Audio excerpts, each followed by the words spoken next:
it take to get his money.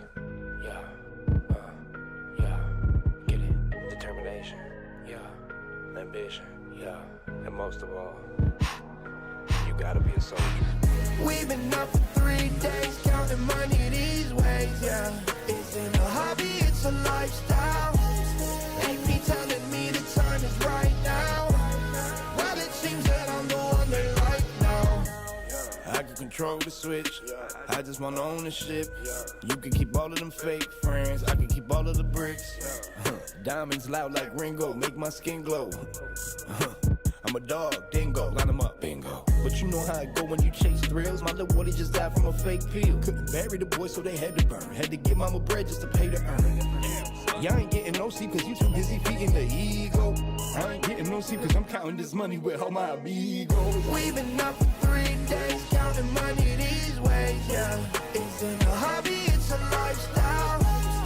Ain't me telling me the time is right now. Well, it seems that I'm the one they like now. I don't know, same to me. Might be you, maybe me. I don't know, shame to see. My shit real, yours is make-believe. Man, it's kind of offensive the way I'm cooking. Her neck hurting, I'm shining, I'm real good looking. I don't need to talk much, you can see the story. Man, he talking too much, he could be the story. I remember the day that they had us in cages. I thought it was outrageous. Now we get paid for jumping off stages. Look at me, mama, I made it like. We've been up for 3 days, counting money these ways, yeah. Isn't a hobby, it's a lifestyle. Ain't me telling me the time is right now. Well, it seems that I'm the one they like now. I can control the switch, I just want ownership. You can keep all of them fake friends. They don't know what to do with themselves right now. We're running this thing, you heard?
Big hitter, there's a winner in the mirror. I couldn't see the vision any clearer. Came from the concrete, it's a jungle full of lions, snakes and gorillas. I'm going Godzilla with the figures, pushing the button, pulling the trigger. I'm really about it, nobody realer. Remember me as a big hitter.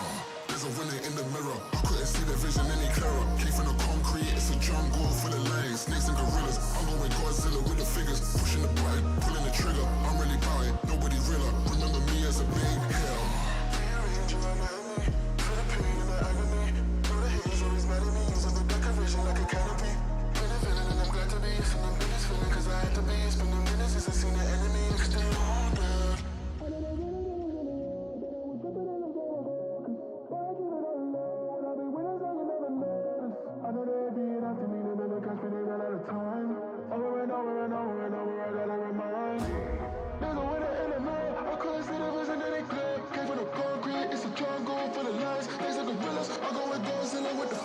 pushing the button, pulling the trigger. I'm really about it, nobody winner. Remember me as a big hitter.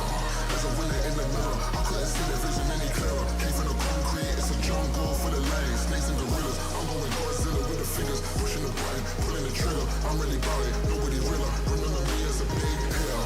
There's a winner in the mirror. I couldn't see the vision any clearer. Came from the concrete, it's a jungle full of lions, snakes and gorillas. I'm going Godzilla with the fingers, pushing the button, pulling the trigger. I'm really about it, nobody winner. Remember me as a big hitter.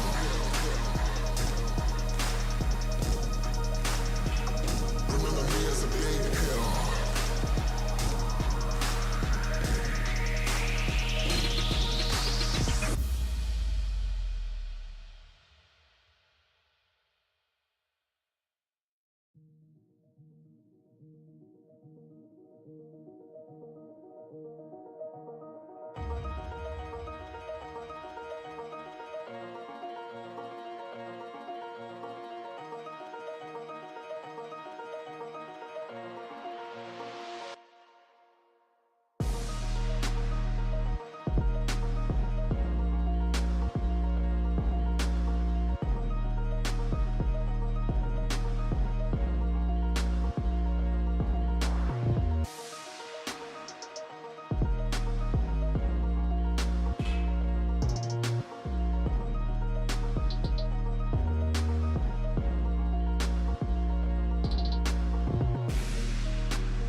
we going up.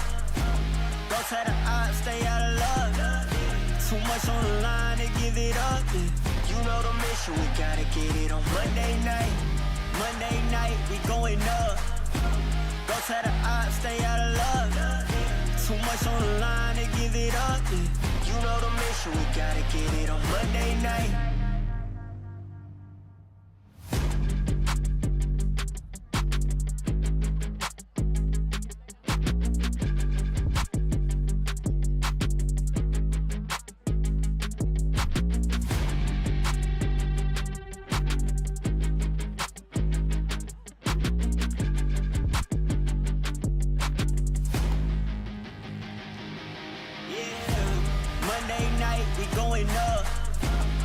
Tell the odds, stay out of luck.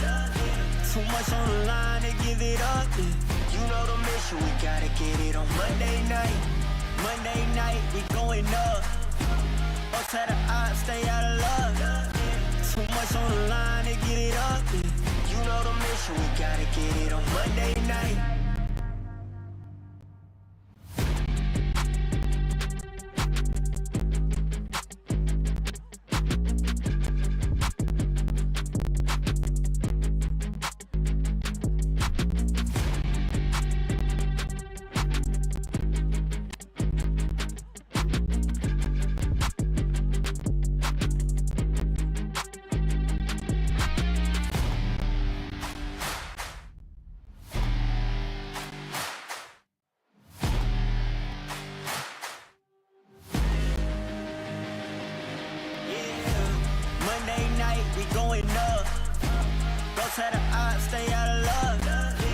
Too much on the line to give it up. Yeah. You know the mission, we gotta get it on Monday night. Monday night, we going up. Go to the odds, stay out of luck. Too much on the line to give it up. Yeah. You know the mission, we gotta get it on Monday night.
Nothing was given, I had to work.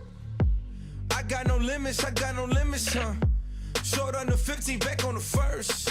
Either way, I'ma get it, Lord be my witness, Feeling pressure, but never let them deflect you from goals. You just keep your head up, we rose from nothing. Remember, we set them shop and remember, contribute, get hit together. Plus, they know that we better, they know that we'll never let up. Fire within me, ice in my veins. Fire within me, ice in my veins. If I get cold, I'm about to heat up. Only I stress, I kick my feet up. Fire within me, ice in my veins. Fire within me, ice in my veins. If I get cold, I'm bound to heat up. I hear the noise, but no, they need us. I got that ice in my veins. Yeah, ice in my veins. Yeah, I got that fire in me. Hey, I got that fire in me. Yeah, ice in my veins. Yeah, I got that ice in my veins. Yeah, I'm about to heat up. Hey, I'm about to heat up. Fire within me, ice in my veins. Fire within me, ice in my veins. If I'm about to heat up, yeah, stress, I kick my feet up. Fire within me, ice in my veins.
take to get his money.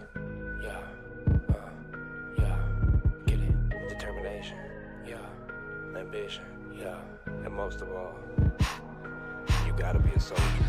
We've been up for 3 days, counting money these ways, yeah. Isn't a hobby, it's a lifestyle. Ain't me telling me the time is right now. Well, it seems that I'm the one they like now.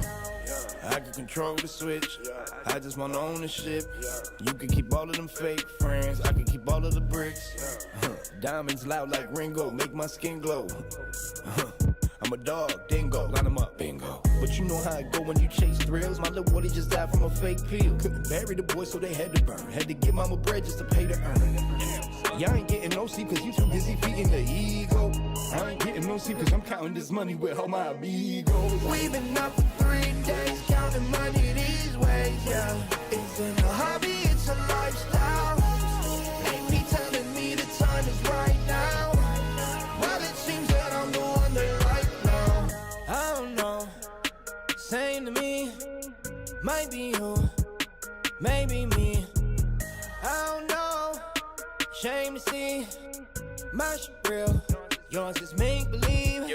Man, it's kind of offensive the way I'm cooking. Her neck hurting, I'm shining, I'm real good looking. I don't need to talk much, you can see the story. Man, he talking too much, he could be the story. I remember the day that they had us in cages. I thought it was outrageous. Now we get paid for jumping off stages. Look at me, mama, I made it like. We've been up for 3 days, counting money these ways, yeah.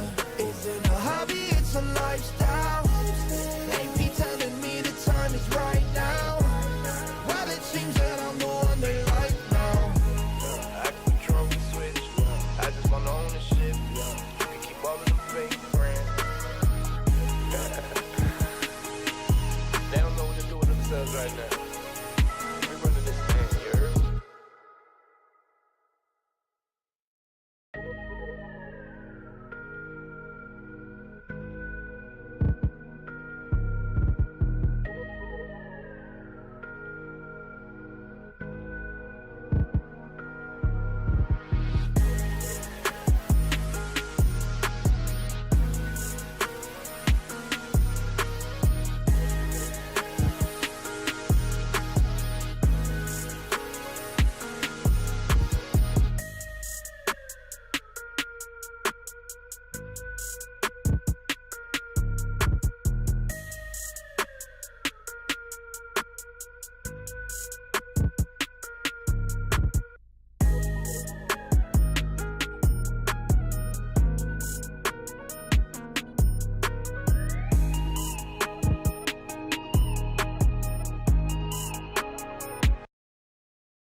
see the vision any clearer. Came from the concrete, it's a jungle full of lions, snakes and gorillas. I'm going Godzilla with the fingers, pushing the button, pulling the trigger. I'm really about it, nobody realer. Remember me as a big hitter, as a winner in the mirror. I couldn't see the vision any clearer. Came from the concrete, it's a jungle full of lions, snakes and gorillas. I'm going Godzilla with the fingers, pushing the button, pulling the trigger. I'm really about it, nobody realer. Remember me as a big hitter.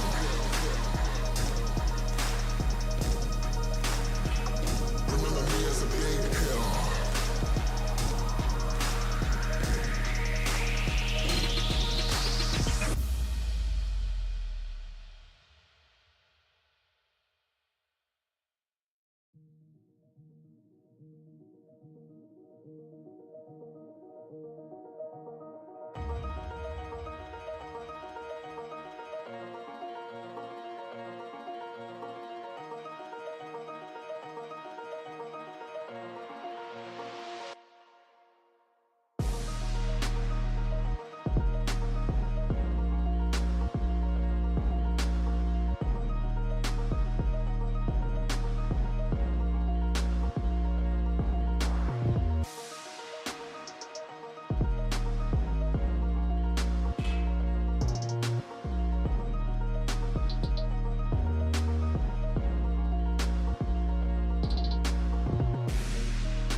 going up.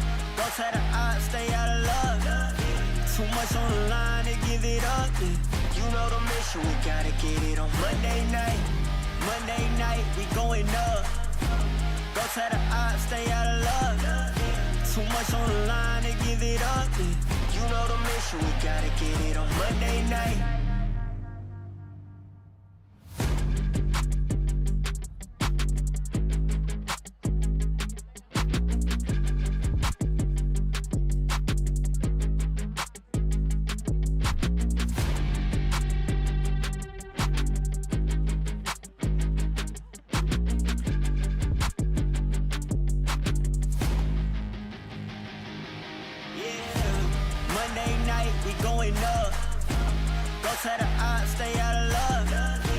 much on the line to give it up. You know the mission, we gotta get it on Monday night. Monday night, we going up. Don't tell the odds, stay out of luck. Too much on the line to give it up. You know the mission, we gotta get it on Monday night.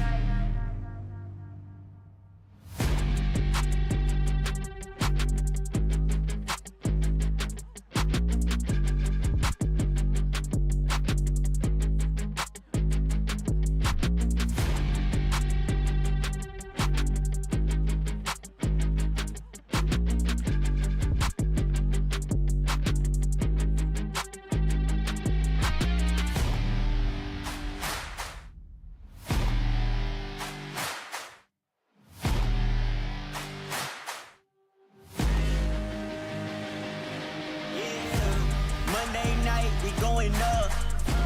Go tell the odds, stay out of luck. Too much on the line to give it up. You know the mission, we gotta get it on Monday night. Monday night, we going up. Go tell the odds, stay out of luck. Too much on the line to give it up. You know the mission, we gotta get it on Monday night.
Nothing was given, I had to work.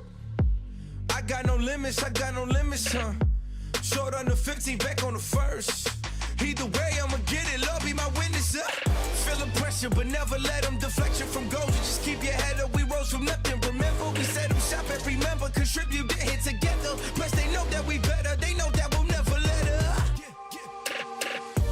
Fire within me, ice in my veins. Fire within me, ice in my veins. If I get cold, I'm about to heat up. Only at stress, I kick my feet up. Fire within me, ice in my veins. Fire within me, ice in my veins. If I get cold, I'm bound to heat up. I hear the noise, but no, they need us. I got that ice in my veins. Yeah, yeah, ice in my veins. Yeah, I got that fire in me. Hey, I got that fire in me. Yeah, yeah, ice in my veins. Yeah, I got that ice in my veins. Yeah, I'm about to heat up. Hey, I'm about to heat up.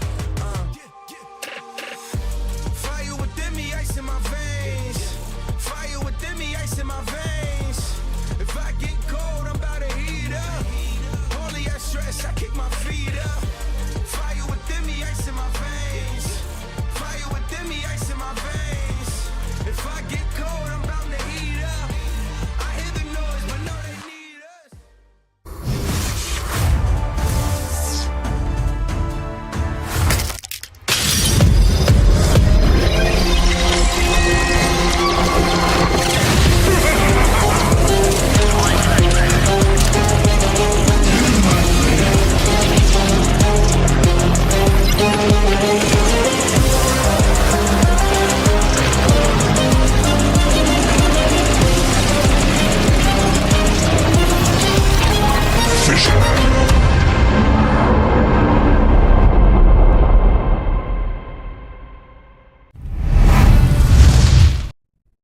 Hello, everybody. Welcome back to FISSURE Universe Episode 4. My name is Bo3 and I'm joined by 343. And we've been here before. We've been here 3 times to be precise. And every single game today has ended with the same result, 2-0. But as the day gets deeper and deeper into the series of Dota 2, it seems like the teams are getting closer in terms of skill. Night Pulse, for those of you unacquainted, made their way through a very contested Western Europe close qualifiers to get to this tournament. So they will surely, right, Adam, prove to be good opponents for PARIVISION?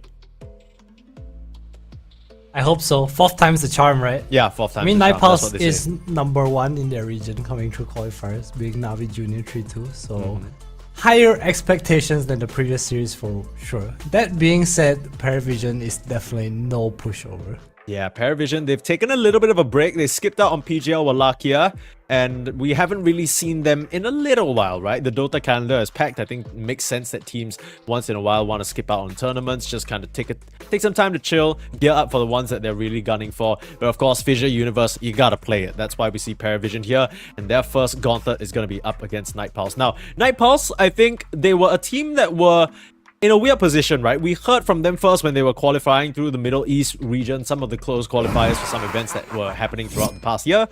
Then they've basically switched up most of their players. The only remaining players from the original roster are Kami, or you guys might know him as Dream back in the day, the position 1 player, and Warwick from position 2. They've now added Desire, Hidaro, and Davai Lama to their ranks, and that has helped them out a lot. Take a look at that patch win rate.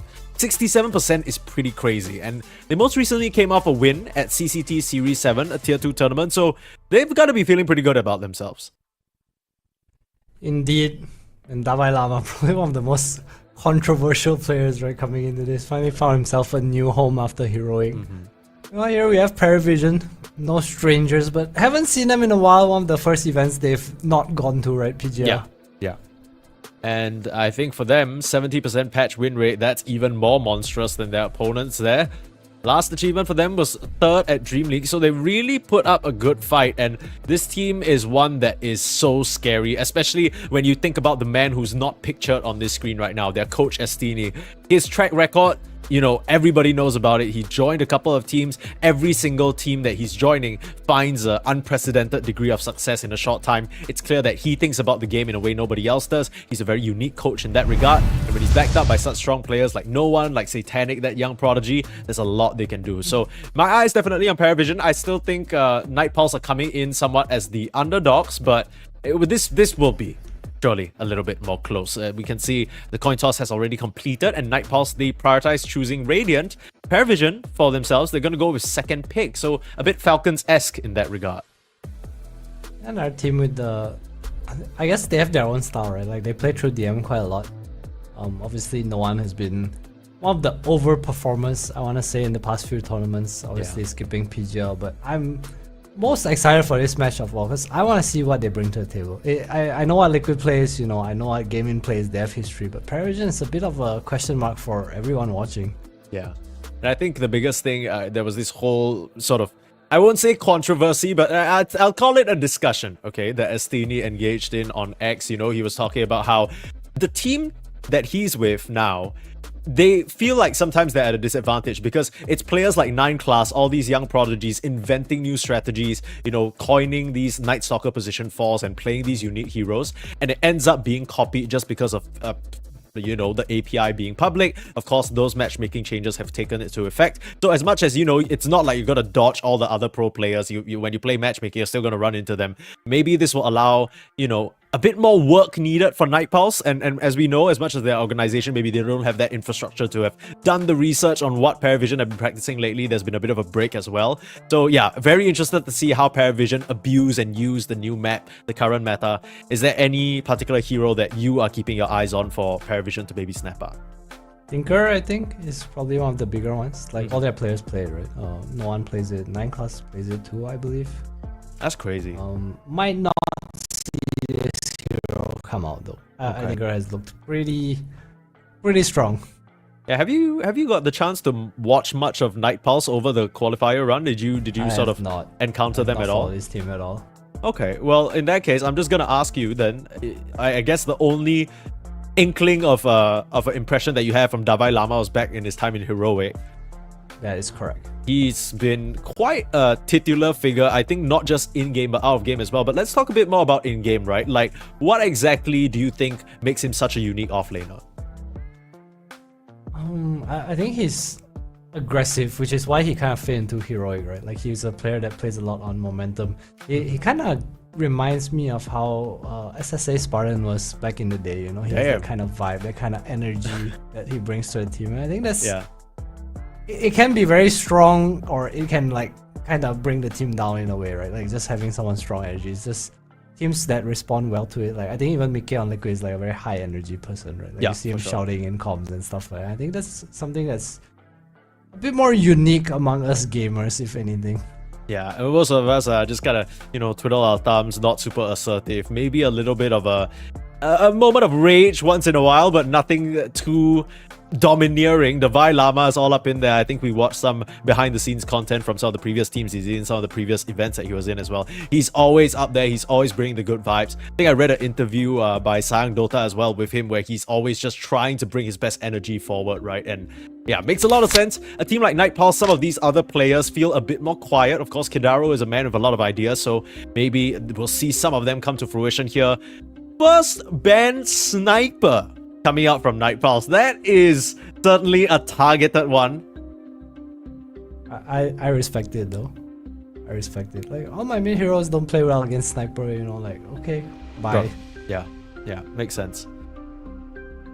First ban though, I mean, are you thinking that PARIVISION are really going to be so comfortable to snap that up? I do know that they have started drafts out with this no-one Sniper just because they're so confident in protecting it.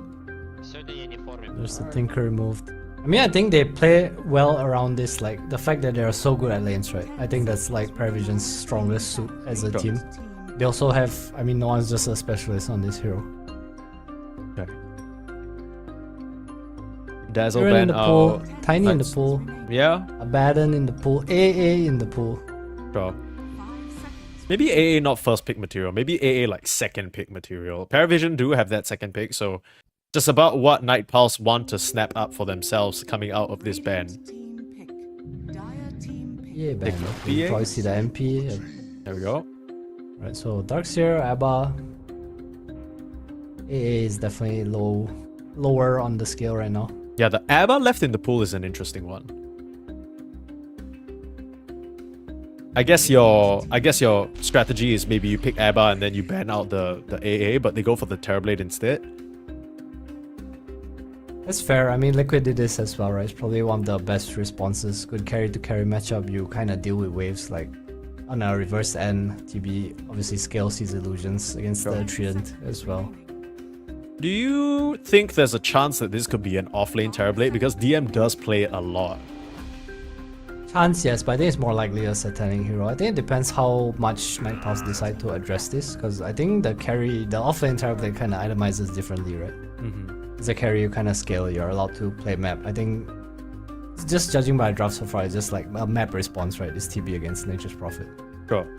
Tuskar ban, that's super interesting. I mean, my read about this Tuskar is just that they're scared that this TB is going to go off lane. Then if you put Tuskar position 4, they just run over the lane so hard that Nature's Prophet has no existence.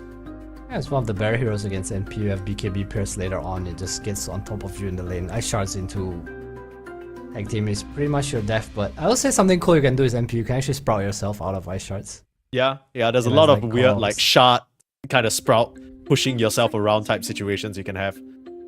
BK ban? Okay. Just a no-one hero, something that's generally seen as good against the Nature's Prophet.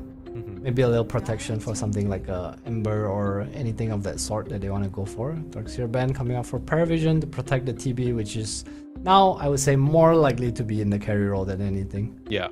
This Darkseer ban basically confirms it. I mean, is there a chance that PARIVISION are trying to leave some sort of last-minute flex type option still open, or do you think just seeing the NP position 1 on the other side is just good enough for you to yeah, okay, slam it. Satanic's gonna be able to carry this game, I don't care. I think it is good enough. Okay. I think PARIVISION, like, what I think is they'll probably go for some like Beast +1 or maybe an Underlord, just trying to think of DM's heroes here. Sure. Abba's still in the pool as well. Obviously, it goes down a little bit with the AA coming out. I know we're gonna see some 9-class Venomancer this series. Definitely something that he's been known to bring out, that jungle Veno. Seconds remaining. Take a look at some of these heroes. Veno A used to be AIDS to play against. Yeah. Actually hate it so Like, you're much. literally not gonna Really move. double You're not outs. gonna move. It is so annoying. Just press double out on you, especially with the old Poison Nova. Ooh, yeah, Poison Nova, my goodness. I missed that spell, I'll be honest. I think Noxious Plague is a lot more useful overall. But yeah. I picked the Warlock into the Earthshaker. That's a pretty interesting setup here. In terms of the Earthshaker, it's something that Desire does play a little bit, but it could also be a mid lane type situation. Just a lot of AoE, right, for his Terrorblade. They're saying like, okay, you want to pick TB against our NP, we're gonna fight you. Yeah. This is pace, so we have team fight to make up for the NP's lack of team fight. Fatal Bond's rough is no joke, and Earthshaker also one of the very +4s that just kind of securing the lane, right? Like you just Fissure block back, it doesn't really stop you from the wave shenanigans either. Yeah. It's one of those lanes where you're probably not too worried, because Earthshaker to me always feels like the type of hero that doesn't really interact much in the off lane as a position 4, just kind of relies on creep pulling, wave shenanigans, and then he kind of finds his impact later on in the game. The AA isn't such an oppressive lane support that you're worried about leaving your off laner alone to his own devices. I know what PARIVISION is gonna go for here. I think as a Tuskar replacement, I think the Marcy is actually pretty decent. Again, another hero that gets on top of NP. I think when the Marcy core was stronger too, we see it picked a lot, specifically against the Nature's Prophet carry. No, I don't know about this Marcy hero, I'll be real with you. It has a 16% win rate in the previous event, okay? It did not look good. That means it does win games. Dire team pick. That's not, how did you to spin that to come be a now. positive thing? That was like the worst. That's like if something All had a about 5% win rate, you're like, yeah, it still does win games, lol. It does. 5% wins. Okay. Why can't Okay. you be the 5%? If your dream is to be a pro gamer, you are already on the losing end of the Oh, odds. come on. Come on. Not these guys, though. These guys are winning right now. They're playing FISSURE Universe Episode 4, proudly brought to you, of course, by FISSURE Studio. Alright, Hunter, pick up here. Radiant Got a good team fight. Oh, they That's go for a- the Ember pretty early. Okay, so I guess this Ember A again. A covers your base. Can't get Huskard. Yeah. Maybe even wanting Night Pulse to go with the mid Earthshaker. Although I'm not sure if Ember cares too much about that. Yeah, we saw Quinn absolutely dumpster the matchup against Dark Magoo. That might just be a sort of skill gap situation, but still, you know, as long as you're comfortable on the Ember, which no one, he's probably played millions of games on the Ember at this point. I'm sure he can figure his way out of that matchup. Yeah, DK banned out too. I wonder what Night Pulse will do here. Mm-hmm. Monkey King's another hero that comes to mind, but again, this Ice Blast is pretty decent against it.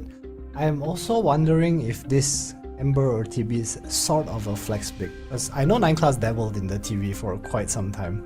Yeah, that's the thing, right? Like, that's the whole question with the TB, especially with this team. A team that enjoys flexing it to other positions more often than not. So, PARIVISION, giving Night Pulse a lot to consider here. I mean, the Earthshaker 4 looked pretty decent up until this point, where now you're like, okay, you know, if they're gonna show their mid laner, and there's no surprises here, right? There's no way this is anything but a mid Ember. Why not just sort of set yourself up for a winning lane? Or are you kind of worried about the AA factor again when the minute runes come and, you know, he just rotates over? Is it too scary for the Wondering what's Earthshaker, you pick think? here? Some Puck, some Zeus. Okay. I feel like no one really plays these heroes anymore. You kind of have to put the Shaker mid if you want to go down that route. This hero appeared, but it was for Navi Junior in their finals. I think Grimstroke looks pretty nice. You have catch. You're good against all 3 cores.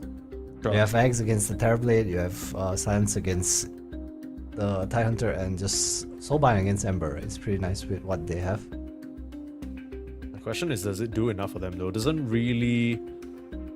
Okay, Yeah, here's the Grim- question. Grim If Shaker you sounds soulbind someone and you press Fatal Bonds, do you double Fatal Bonds? Because Yes. if you do, that would be insane. That's Yeah, I believe you actually do. disgusting. I believe you do. They go Lifestealer, so mid Nature's Prophet most likely. Could be a support Nature's Prophet. We did see teams like Aurora bring that out and flex it over to 4. It's possible, maybe just not wanting the NP matchup into this Terrorblade. A little bit of mind games going on here from both teams, I want to say. But I feel like Night Pulse, they are pretty passive. Like this Warlock is a passive hero, Lifestealer is kind of passive as well against Tide. Like you don't really pressure Tidehunter at all. Yeah. Maybe just Kind not of- a hero that's hard to kick up. It's one of those things where it looks like if the Earthshaker is truly the one going mid, he's going to have a lot of work to do because his supports aren't going to be able to do the heavy lifting for him.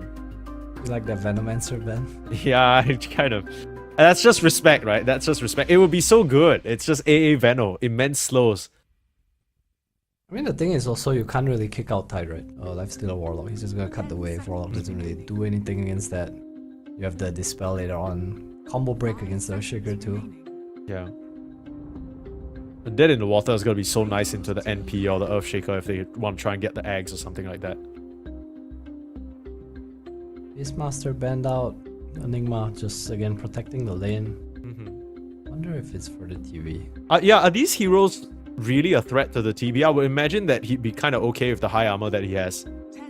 They're threat because of the A. I think the A is the one that makes the lane weak. Right. You also have Shaker to kind of make the wave come back, right? So I think he's pretty free Enigma as well.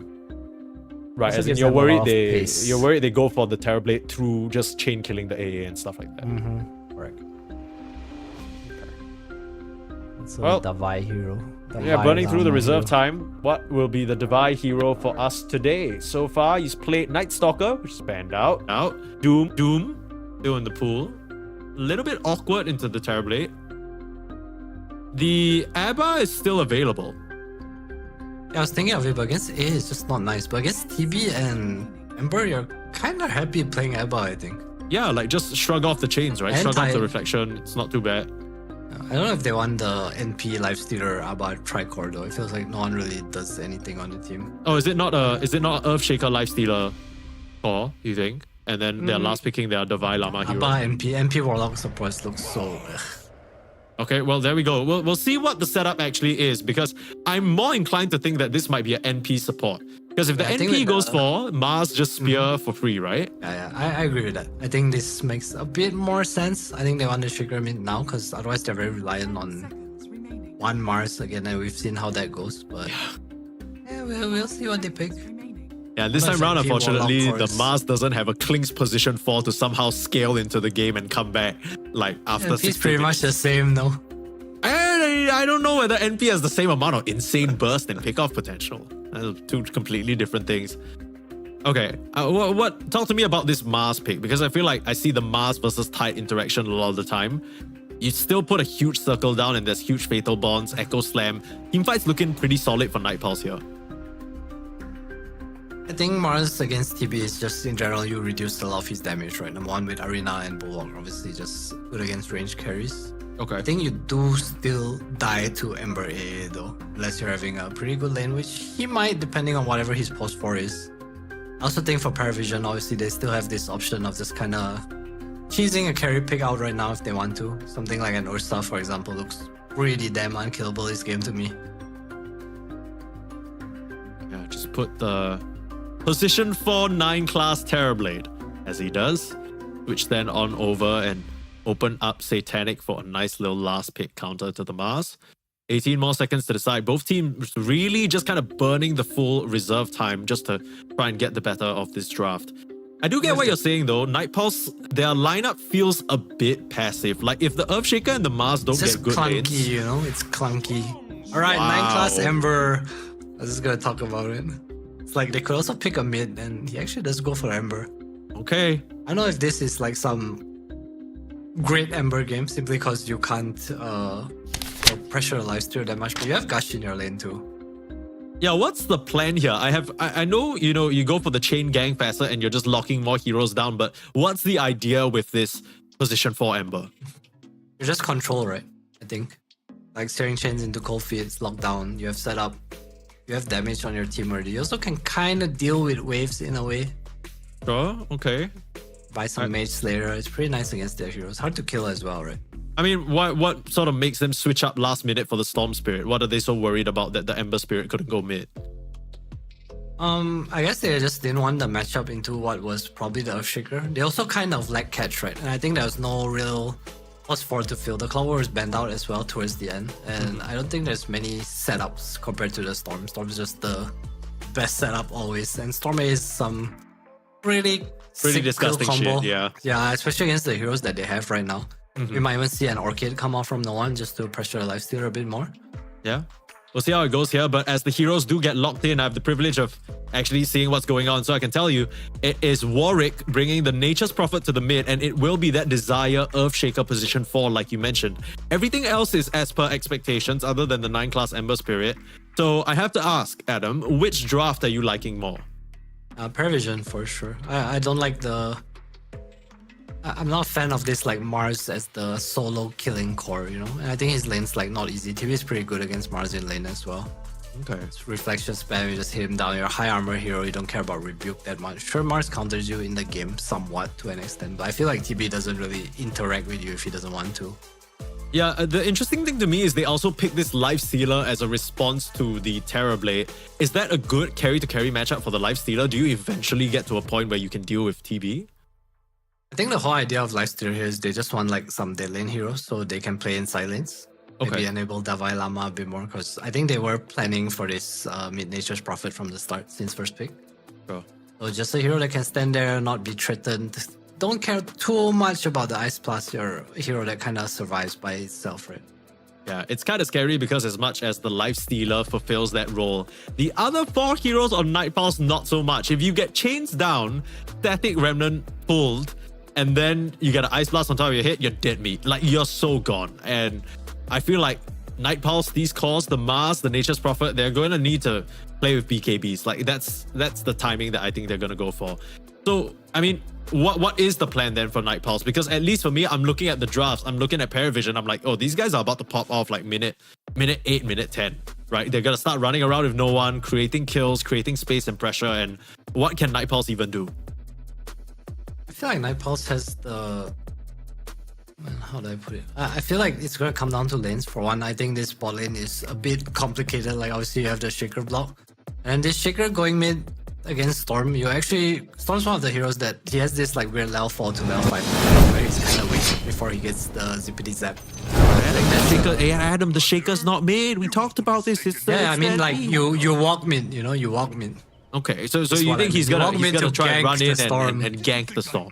Yeah, correct, with the Trian from Trian. They just kind of bully him mid, right? Because it's kind of hard for A or Ember to help out in the mid lane. Okay. So ahead of the Storm and his timing at level 6, where he's gonna start zipping around, use the Ice Vortexes, the plan is to run mid with Desire and just throw a fissure or two his way, make him just kind of incite the fear of God in him and get Nature's Prophet the advantage that way.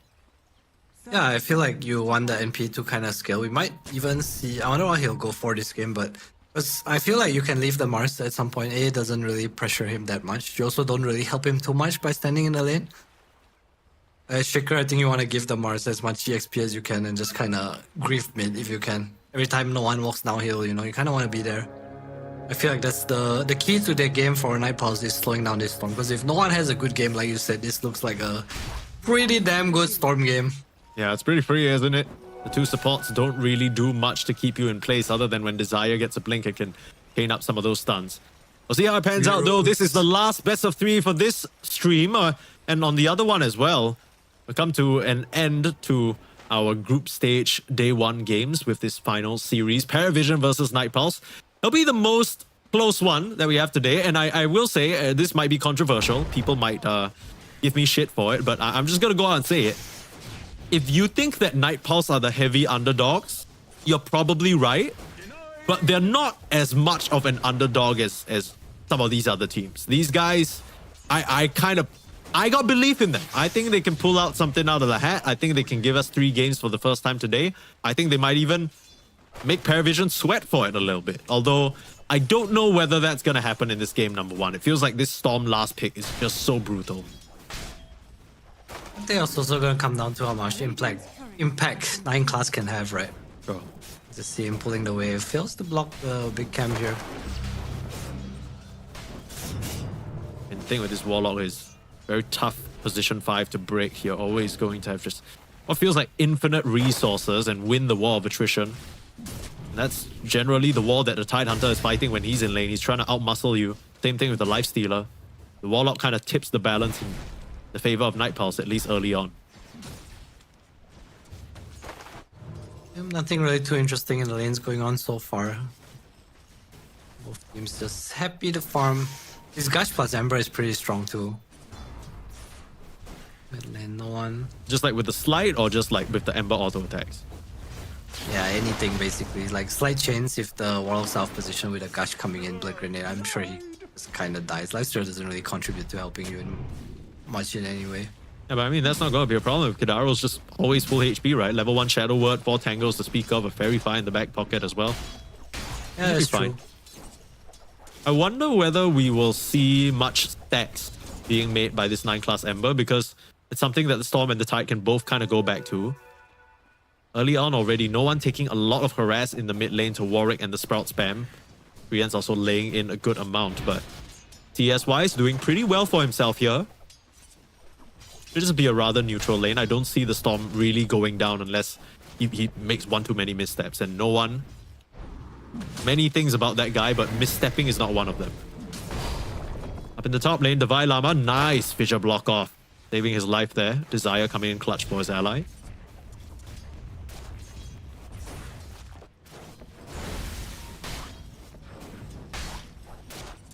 Pretty chill lanes. They can't really pressure tie down. He has the Kraken Shell too, so we'll kind of purge off anything. Lifesteal not the best hero at kicking out Tyrant too.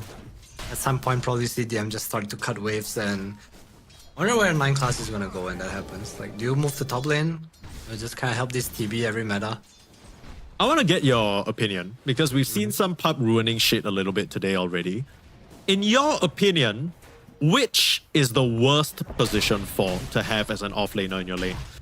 Ember Spirit, Blinks, or Nature's Prophet? Which one would you be like? You see that, you're like, damn, okay, I guess I have no game. Depends on the opponent's heroes, right? Sure, yeah, but just in a vacuum, in a nutshell, if you're thinking about the type of players that you might meet in your pubs who run these heroes, which one would you least prefer to see? I must say it's between NP and Ember. You don't mind the Klings player?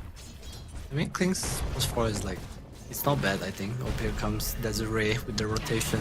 Yeah, you called it. Predicted. He has a desire, all right, to ruin this mid lane for no one, and it's an excellent one. Comes to fruition. They get the first blood onto the Storm Spirit, and now they're looking for Ducalis. Not a lot of HP and not a lot of mana to work with on this bad boy. Another fissure, another kill. Warwick, he is feeling so good about this, and he's gonna feel even better. He can just TP home, teleport back in. You can kind of just come back and go on no one again, right? Just buy a Blood Grenade. A has no TP this time too. He's TPing to a rune. The Desire still has mana. You can TP up in here. Storm. He has no Tango. They're looking for a fissure, but he's a bit too far in. Close to the tier 1 tower, they can't find the angle. But the pressure continues to mount here. This is exactly what you said with the Earthshaker. And just look towards mid. And the AA Ember, they don't have the best way of helping their Storm out. Just gonna have to be relegated to the jungle a little bit. And no one understands this too. He just falls away. He missed one wave of EXP because of the death. And Warwick has a double wave under his tower. So this lane is just kind of... It's done. This lane is over. Storm's not coming back. Yeah. 9 class. Just doing what he can. Yes, very far. Oh, that's that early level 6. Comes in and cuts down 9 class. There's a catapult mid. His tower is dead. Yeah, I mean, so is Satanic up there. This top lane, beautiful block off. They get the kill. Oh, Desire. He's just making so much happen for his team on this Earthshaker.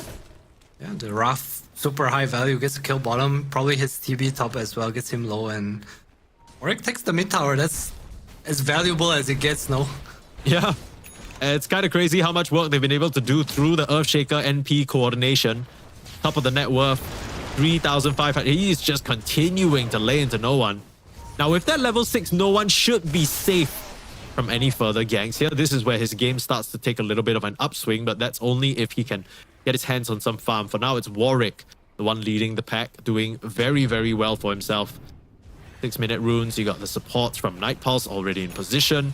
Dude, Warwick is hitting this tier 2. What the hell? I also love his Iron Build. He has power treads for the HP, and now he's going for Orchid. I think with the pace and the game he's having, this Orchid is gonna enable the Shaker and him so much. Yeah. You come top, deny the Sunder, find any support, there's no way they escape. The Storm as well would be the big one you're aiming for. Yeah, I'm getting chased here. TP from the Llama. Wanna hang on to that spear. That's the only thing stopping DM from TPing away. Wrath of Nature coming through again. Look for the spear off the mark. DM, is he gonna try for the TP? Maybe he's a bit too low. We will be able to get the, That's him get the down. kill there. Yeah? Night Pulse is cooking, man. Dude, this Wrath of Nature with how fast Warwick has gotten an advantage in the mid lane, it's really, really huge. Right, now you can ask me again if I want this Ember Pulse forward. I don't know. My answer was never gonna be Ember. I think Ember at least has like a disable. I think I wouldn't want to see the Clinks, to be honest with you. From Cut, Satanic up here in the top L5. lane. Beautiful Look at these coordination. covers. Warwick with the Sprout into the spear. What was that? 4 heroes just converging to punish Satanic? That was Dalai Lama tipping bot at level 5, and then now the lifesteal at level 5 TV's top lane to get Satanic. That's a huge kill. It's never hero for PARIVISION. Goes down once again. Oh, and go down. Oh, Desire could be a huge kill though. He has the killing spree, and that'll be a nice chunk of change for no one. Last auto attack. Turns around for the blood grenade. Wants to set up for his team to get the water the room. return kill, but no one. That water room will be able to waddle out of trouble. So nicely done by no one to get himself a bit of a something there. Yeah, Radiant's bottom tower on the same mission once again. If at first you don't succeed, try again. Back to the wave cut. Work on the rune. Just force the ball lightning out. I mean, honestly, apart from that one death onto no one, which was a bit unfortunate, Desire, this is one of his signature heroes, right? The Earthshaker. But he's looked so good on, even on that Spartan stack for the longest time. My God. Doing Ember things, being annoying. I don't know what he can do this game, though. It feels so limited in terms You of can what watch his hero the can contribute. lifesteal farm and slide to cast the creep. Yeah, I guess so. So far. Okay.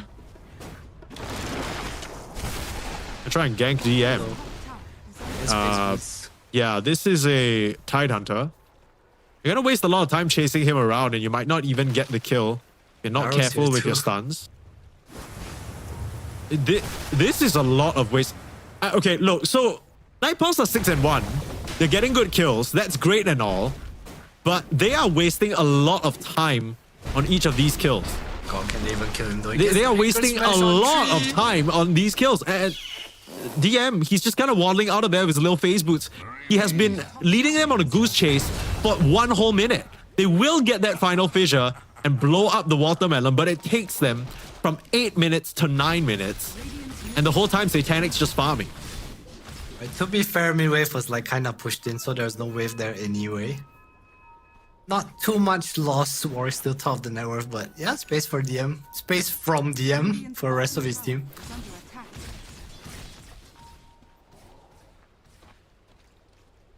Am I right to say that Night Pulse need to play at a faster pace than PARIVISION? That if we get to a late game situation, PARIVISION are probably the ones happier than that, or do you think it's still pretty even? It depends how they're getting to the late game, right?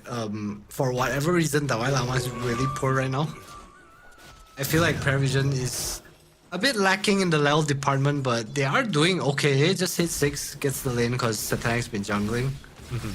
I feel like you're happy as PARIVISION right now because I think this Orchid Rush, I wouldn't even call it Rush, he has Corrosion and Power Treads, right? And this Orchid makes you, it's like a double-edged sword, right? If people go on you, you're kinda dead. Daru, drop Dire's bottom tower is under Rock. attack. Didn't trust that the damage from his little golems would be enough. Mid lane though, Warwick getting caught. That's the AA level 6 being revealed. No one. Striking right back on his lane counterpart.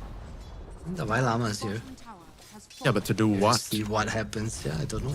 We should. I feel like Davai Lama, I gotta give credit where credit is due. He's been extremely active. He's been running around with Desire, setting up things for the team, but his own personal game has come at an immense cost. This Mars is piss poor, man. Like, he doesn't really farm well compared to something like the Tide Hunter. I think he's the only core in this game that doesn't really have any natural farming mechanic. Gonna have a long way to go before that Blink Dagger even comes online. We're looking at like, what, 17, 18 minutes, maybe even later. He's so poor. He's so poor. Oh well, it's not like he's been dying. I mean, he hasn't been hitting creeps, I'll tell you that for free. Maybe Desiree's been stealing his farm. Close to the Blink Dagger, 12 minutes in, 3k net worth. God damn. This is Desiree. one of those typical off-lane situations where your position 4 is richer than you because they got all the kills, 5-1 and 1, looking great. PARIVISION wants to continue the Mars's poverty here. Seems to know that this is on its way there, my friend. He is deceased, yeah. This is such an easy setup. Ice Blast on top of him. He is not getting out of this one. Now, they do take a lot of damage to Carlis. Get slapped down by the high level of the Fissure. Now, 9 class in trouble. No level 6 just yet. Can they get the chase off? Warwick already used the TP to join into the fight, so no hope of cutting them off. With the chains holding Desire back. Lotus too. They're actually gonna chase. I mean, why not? They chased the Tide Hunter for close to a minute in bot lane. What's stopping Desire from just trying to run down this 9 class per Ember? I know. Wrong sense of desire. Yeah, giving up to his name. Okay, I feel like I might be capped, but I feel like PARIVISION is very ahead right now in terms of what's happening in the game. Yeah, I feel like this Mars has no game. I feel like this Orchid, by the time he gets it, he has it now. Yeah. I feel like it's past its timing already. I mean, it's not like no one has a response to it yet. They just haven't really been able to find anything. Satanic, they don't get the burst off. Getting the vision, getting the slow. The Sunder comes through and Desire, he's gonna lose his life. PARIVISION don't allow their carry to be touched lightly. Respond in kind. Ravage is available. Kidaro has the rock, but not mana for it. It's Dream who has to be careful. Meanwhile, no one getting a solo kill onto Warwick, despite Warwick being the one with the Orchid. He had a DD rune, but that's not supposed to I happen. feel like this game's over. Yeah? Really? I don't know. You have Orchid, you can't press it. You have Mars without Blink. You have taken another... This Warlock was level 6 at like 8 minutes, okay, and he's used Golem once. It was not productive. Like it was a miss, right? He kind of They swung also did this. Yeah, they also tried to echo this Terrorblade, didn't get the kill, and his Golem was like 8 seconds off cooldown or something. I also feel like he permanently has no mana to cast his spells. He doesn't even have an excuse. He has mana drought. He should be topped off. Oh, weird situation Drought, here. man. Desire's got a very early blink dagger, but he can't blink out of a chains, can't blink out of an ice blast. Desire's gonna go down. He just respawned. He takes a tumble yet again. Yeah, so that was your Earthshaker Blink reveal. Cool. No echo because he echoed the TV in top lane. Yeah. I'm not flaming, but this is like it just looks very weird to me. I think the moves at the start look very cool, but right now it's like, oh shit, we lost. Yeah, like what do you think they're doing wrong here? Is it like clearly their priority is a bit different from what you think their priority should be? I mean, should they really be just chilling and farming? I feel like they need to find these moves. I don't necessarily disagree with how active they're playing. It's just looked a bit awkward.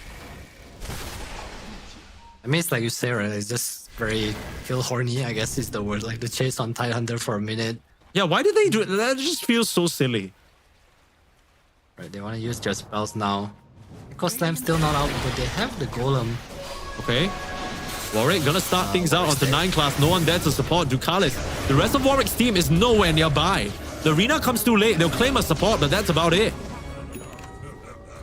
And no one will even zip in to try and challenge the Vi Lama should he stick around. Playing around now with Desire. Knows that Echo Slam is still available, but just dancing. Runs into the Golem. They end up losing 9 class because Kidaro comes in and drops the rock though. So that will be the end of that. Nice Orchid, bro. He's so far, what the hell? I mean, I guess it secures them the Tormentor. That's something. They kill both supports. Storm used most of his mana. Holy Storm. Oh. Whoa. Nature's Prophet can come into the silence now. The TP out. So heads up. But the Fissure from long range. And they even have a Yules. Well, it's his own Yules, but that's not productive there. And that was an attempt. Let's put it that way. Space for DM to take the mid tower. Worth. I was kind of crazy from no one. Maybe in his mind he thought he was gonna swipe by 3 people and get like 2 kills. He made a 50-50 play. Yeah, that's a bit. Someone clip it. I know Eternal Envy's busy day trading, but we have him here in spirit, on the Storm Spirit in particular. Same era. True. Yeah, actually you're right. Yeah. Level 13. 16 minutes into the game. Yikes. He's been. I did give over quite a bit of good gold old and time. EXP, and it is none other than a life stealer to secure that kill as well, so that's pretty huge. Radiance complete already for Mr. Dream, or rather, as he's named in this game, at cut. Cut. Is he a director? I don't know. Well, I mean, whatever he's up to, you're not gonna miss a thing if you follow the slices of the action that come out on our social media pages. Be sure to press exclamation mark F in chat. Get the link to all of that. You won't want to miss this Echo Slam as well. This time, Desire brings help. Cut. Gets the kill on his counterpart. Very, very nicely done. Just in time. That's the biggest kill they can get, right? All games. Storm and TV. That's really everything you want to do in this game. Kill Storm, kill TV, kill Storm, kill TV. And if you're Warwick, kill Lucaris over and over and over again. Yeah. I kind of get that idea from Warwick, right? Because you talked about it already. Getting the Orchid does slow your own progression down as the Nature's Prophet. The only way to circumvent that is if you keep getting kills and making it pay for itself. So I know he's lost his life a couple of times, but I don't mind this a bit too much, right? He understands that his Mars isn't the richest, didn't really have the best start. So he's kind of sacrificing himself a little bit to make that action happen. I feel like the problem with the reason we see this Orchid on NP like unpopularized is because it feels like if you get stunned, you're dead. And the Orchid also doesn't help you because you kind of need TP in to fight, right? Zaya gets caught here. Ice Blast not even needed. Not sure who tipped him, but somebody did. Okay, nice little catch there. He's on 9 class now too, so less value on the Orchid. At the same time, I feel like if he went for like some Maelstrom first, for example, maybe he'll have a bit higher net worth, but I also don't think it helps them like play the game, you know? Yeah, that's the thing, right? So I kind of feel like the Orchid was the build that made sense here. And especially at the start that he had, you already mentioned it could come at an extremely opportune time. It's just that the time was opportune, the opportunities were not. Unfortunately, they didn't really make the most out of their early game advantage. And now we're sitting at less than 1k gold lead. Night Pulse, pretty even with PARIVISION so far. It's still top of the net worth for Nature's Prophet, but it's neck and neck, right? The position 1 and position 2 for each team, both feeling very happy about the way the game's currently going for them. I'm not too worried about this like life stealer. It's more the NP and I guess the Mars. Sure. Navai is on the way to his BKB. He will be useful though, right? Like he has Arena against the TB. The interaction will always be there. It's just that they lack a bit of catch. It's really just Warwick. Like, can he transition away from this like Orchid? Because the Orchid clearly did not pay off. And back into a bit more of the traditional sort of, or at least what we see more often to be the right-click NP build. Desire again getting infested, ready to rumble side of Night Pulse. Try and get set up onto the Tidehunter. Is this really the target that you want?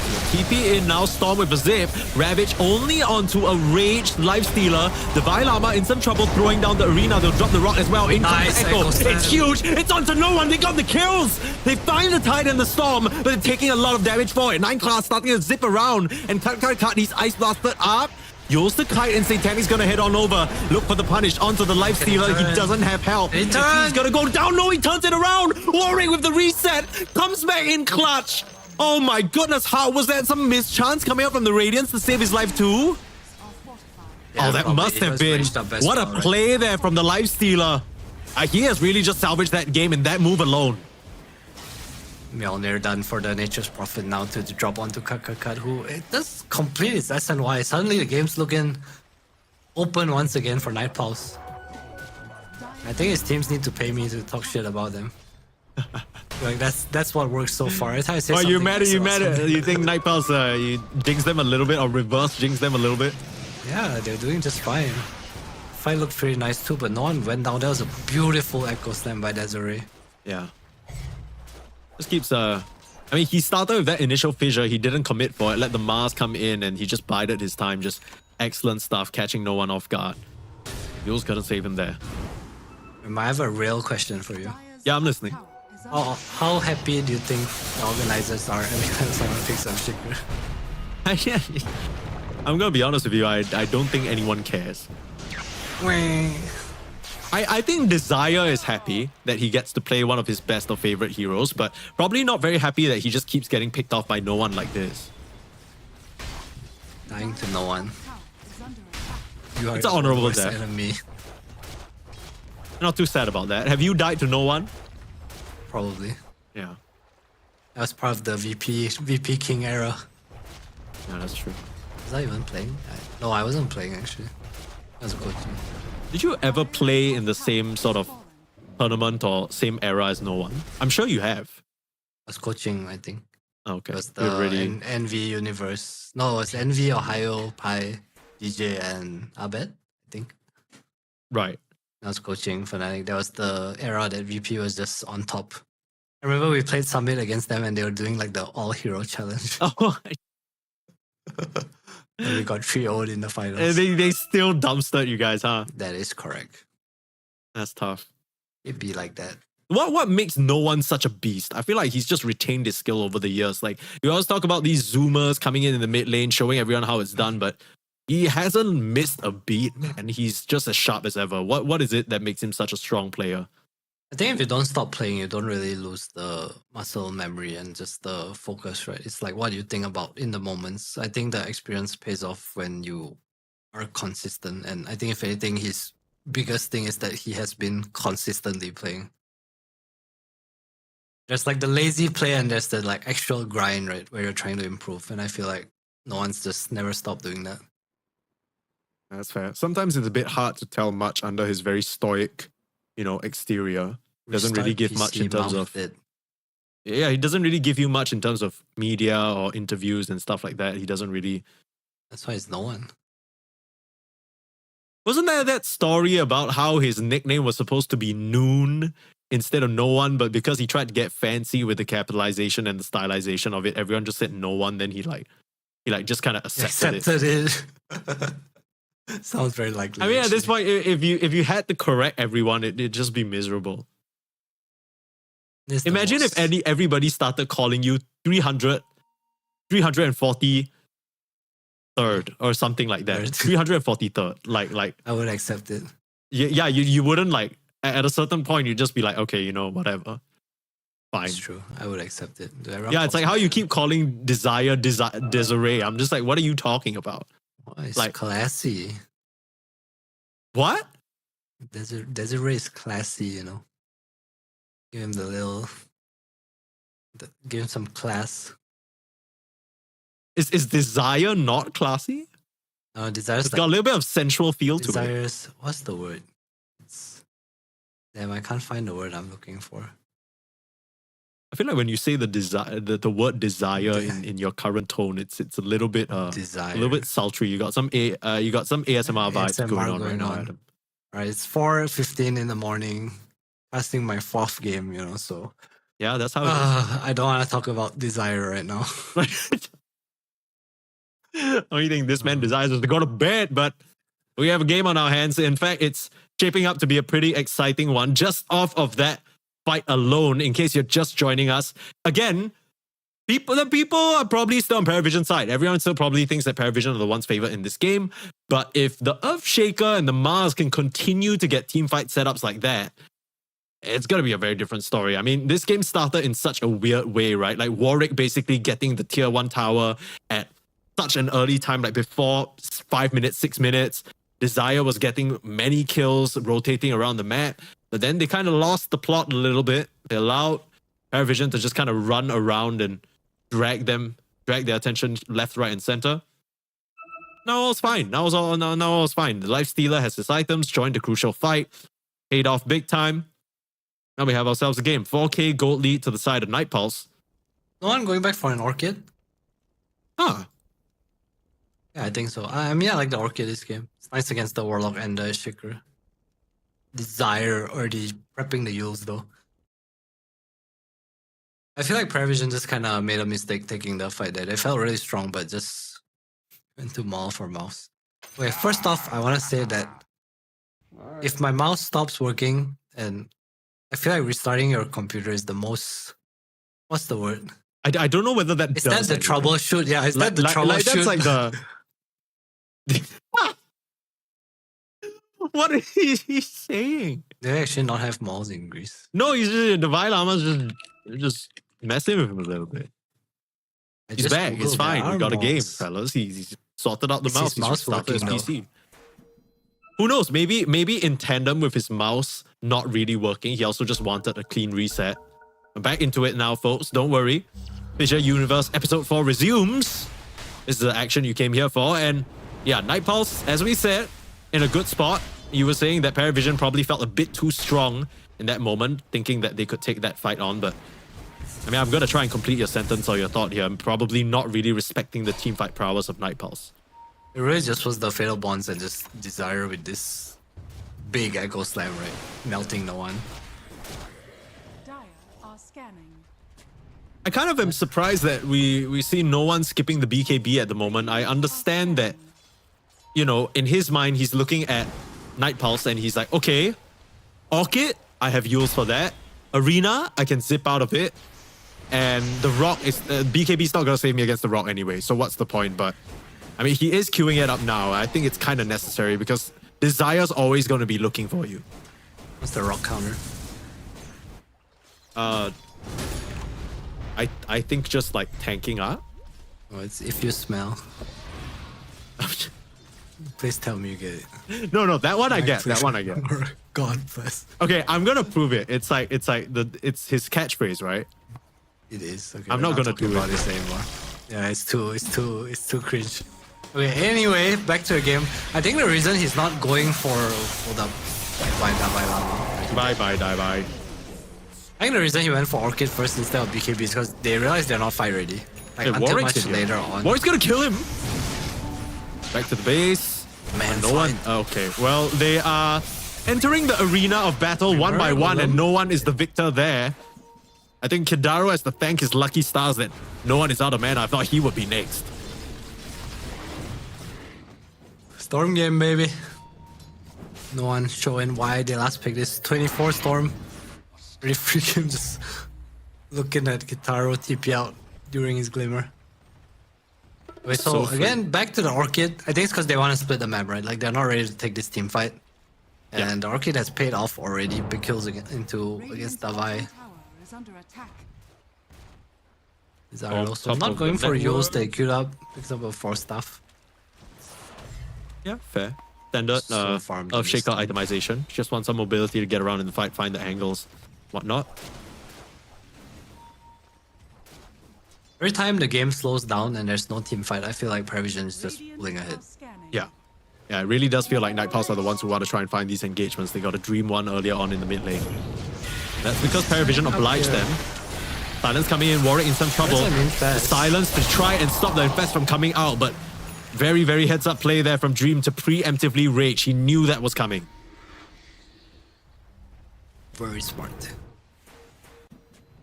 I feel like DM has just been here the whole game. Mid lane duty is me. I mean, who's going to stop him? Got Ghost Scepter for himself now to try and deal with some of the right clicks coming out from the Prophet as well as the Life Stealer. I like that a lot. Not a lot of magic burst other than the Echo Slam as well from Night Pulse. You know, PARIVISION just focused heavily on pushing out both lanes. DM parked in the middle. Jungle mid lane, jungle mid lane. So again, just not really looking to take a team fight into this Warlock Earthshaker. A bit too strong at the moment, at least until BKBs come out.